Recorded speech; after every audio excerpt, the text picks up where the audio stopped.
Essa 16ª questão, ela é uma questão do ITA, né? Pela fama que tem as questões do ITA, alguns de vocês já devem imaginar que ela não é uma questão simples. Eu não sou lá um especialista em questões do ITA, mas pelo menos por essa aí eu posso dizer que o objetivo dele não é pegar você numa pegadinha, tá? Não tem lá o risco de você fazer a questão, entender uma coisa, fazer errado e ter lá a resposta errada para você marcar, só para, né? O objetivo é saber se você sabe ou não fazer. Se você souber fazer, você vai achar o resultado. Se não, provavelmente não vai dar nada, você vai ter que marcar no chute. Mas como eu disse, eu não sou um especialista em questões do ITA. O que eu gosto dessa questão é que ela está bem clara. Bem clara assim, ela está bem resumida, é uma questão pequena. Ela não está clara. Na verdade, para mim, ela tem um defeito. Quando ele fala aí no final, ó, quantos anagramas com 4 letras distintas podemos formar com as 10 primeiras letras do alfabeto e contém 2 das letras A, B e C. Tá? Quando eu fiz essa questão da primeira vez, o que aconteceu? Tá bom, que contém 2 das letras A, B e C. Então, para mim, o anagrama que tem A, B, E e C, por exemplo, contém 2 das letras A, B e C. E contém, inclusive, as 3. Para mim, esse anagrama estava valendo, tá?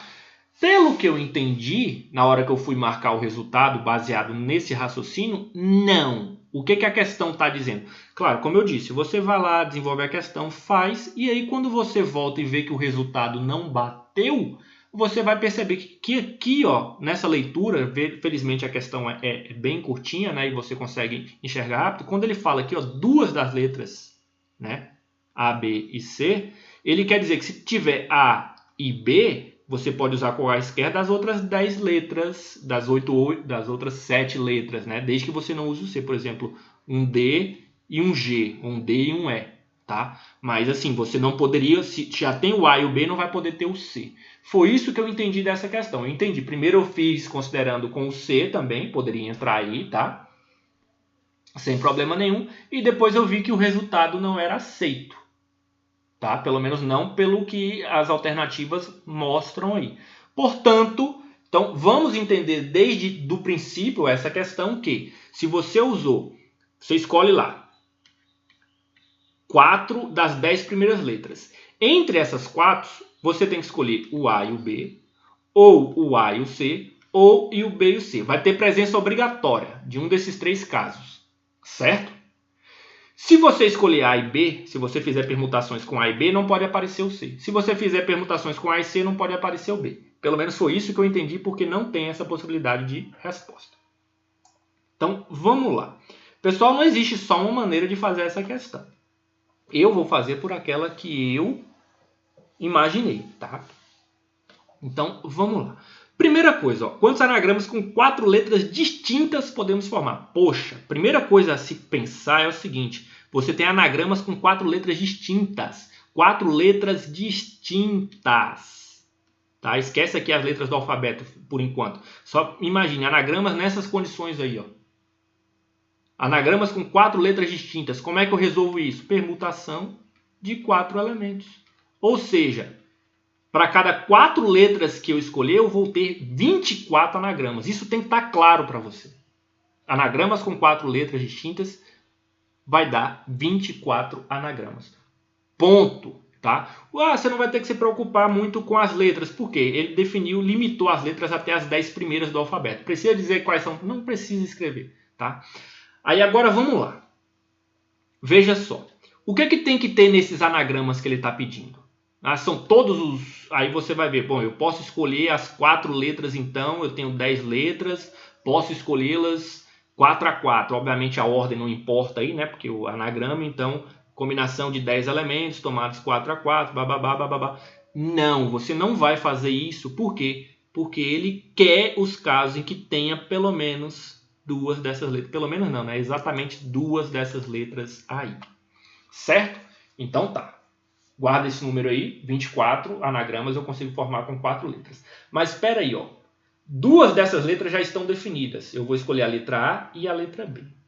Quando eu escolho a letra A e a letra B, se eu não posso escolher a letra C, tá? A, B. Não posso escolher a letra C, sobram quantas letras? Sobram 7 letras, gente. Sobram 7, as outras 7 letras para eu pegar 2 para fazer um anagrama aqui. Ó. Então, de quantas formas eu posso escolher 2 letras das 7 que sobraram? Eu tenho 7 letras e quero escolher 2 entre elas. Lembrando que a ordem não importa nem um pouquinho aí. Se trata então de uma combinação. Combinação de... Tendo escolhido as 2 letras aqui, A e B, ou A e C, ou B e C, enfim, né? Sobram 7 letras, porque eu não posso colocar a terceira delas aqui, ó. Sobram 7 letras para eu escolher outras 2. Combinação de 7 elementos tomados 2 a 2. Resolvendo isso aí, 7 vezes 6, 42, dividido por 2, 21. Eu tenho 21 possibilidades de escolher as outras 2 letras. Aí, como eu disse para você, escolhi as outras 2 letras. Não pode ser o C. Pode ser, por exemplo, o E e o F. Tá? Escolhi essas 4 letras. Tá bom? Então, eu vou fazer um anagrama que tem o A e o B. Escolhi as outras 2 letras entre as 7 que sobraram. Tá? Tenho 21 possibilidades. Aí, uma dessas possibilidades é escolher o E e o F. Para esse anagrama aqui, ó, com A, B, C e F, eu tenho 24 possibilidades. Tá? Ó, lembrando que são 21. O E e o F é uma delas. Aí, outra possibilidade, o E e o D. Né? Tenho mais 24 possibilidades de anagramas com essas A, B, E e D. Tá? E assim sucessivamente. Ou seja, se eu escolhi o A e o B, né, eu tenho 24 anagramas. Para cada uma dessas 21 possibilidades. Então, se isso ficou claro, vou refazer aqui. Escolhi que eu vou usar as letras A e B. Escolhendo que eu vou usar as letras A e B, eu tenho que escolher as outras 2. Eu posso escolher as outras 2 letras de 21 formas diferentes. De 21 formas diferentes. Tá? Escolhendo uma dessas formas, exemplo... Ok? Eu tenho 24 anagramas. Ou seja, para cada uma dessas formas, 21 formas que eu escolhi as 2 outras letras, eu tenho 24 anagramas. Então, quantos anagramas eu tenho? 21 vezes 24, 504 anagramas. 504 anagramas, ou seja, 21 vezes 24. Sim, mas repare, gente, que eu foquei, eu disse que eu estava escolhendo a letra A e B. Mas eu tenho o caso da letra A e C. E eu tenho o caso de escolher a letra B e C.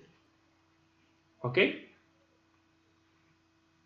Então, o raciocínio é exatamente o mesmo, só mudou a letra que eu estou pegando. Quando eu pego A e B, eu tenho 504 possibilidades. Quando eu pego A e C, eu tenho 504 outros anagramas. Quando eu pego B e C, eu tenho outros 504 anagramas. Portanto, quando eu faço esta multiplicação aqui, ó, vezes 3, 500 vezes 3 vai dar 1.500, 4 vezes 3 vai dar 12, eu tenho 1.512, alternativa D. Lembrando que você tem outra forma de fazer essa questão? Pode ter, eu pensei nessa aí, é uma questão complexa, obviamente, não é uma questão fácil, eu não vou ficar tentando imaginar outras milhões de formas de fazer, mas pode ser que tenha forma até mais fácil de fazer. Eu espero que vocês tenham entendido o que eu quis dizer. Infelizmente, essa questão, ao meu ver, ela peca, porque não fica claro aqui que quando eu uso essas 2 letras aqui, ó, no texto a questão não está clara. Quando eu usar A e B, eu não posso usar o C, tá? Isso não ficou claro para mim da forma como a questão está escrita. Mas, infelizmente, quando eu calculo de outra forma, eu não acho o resultado. Eu acho o resultado quando eu excluo o C. Ou seja, eu entendi que a questão, pelo que ela está querendo dizer, quando eu uso A e B, eu não vou poder usar o C. Quando eu usar o A e o C, eu não vou poder usar o B. Eu vou ter que usar as outras 7 letras. Tá bom? Então, é isso aí. Eu caprichei um pouquinho aí na quantidade de vídeos para resolver as questões. E apesar de ter tentado responder rápido, cortar algumas bobagens, etc., não demorar muito. Talvez alguns vídeos tenham ficado grandes, são uma quantidade razoável de vídeos. Eu vou compensar na avaliação, vou colocar uma quantidade mínima de questões para vocês não perderem muito tempo com isso. Tá? Lembrando que multimídia tem sempre 1 ou 2 questões a mais. Então, por essa semana é só. É a nossa última avaliação, teoricamente nossa última semana antes do recesso. Então, eu estou liberando isso de forma adiantada, mas espero que vocês não deixem para fazer todas elas de última hora. tá? E se deixar para fazer de última hora, pelo menos façam uma para cada semana para não fazer tudo ao mesmo tempo. Felizmente, acho que eu coloquei em prazos diferentes aí. Os prazos são bem longos, mas são diferentes para não correr o risco de algum infeliz deixar para fazer todas as atividades no último dia possível. E aí, professor, é atividade demais para entregar. Porque você já imagina qual ia ser a minha resposta, né? Bom, até mais.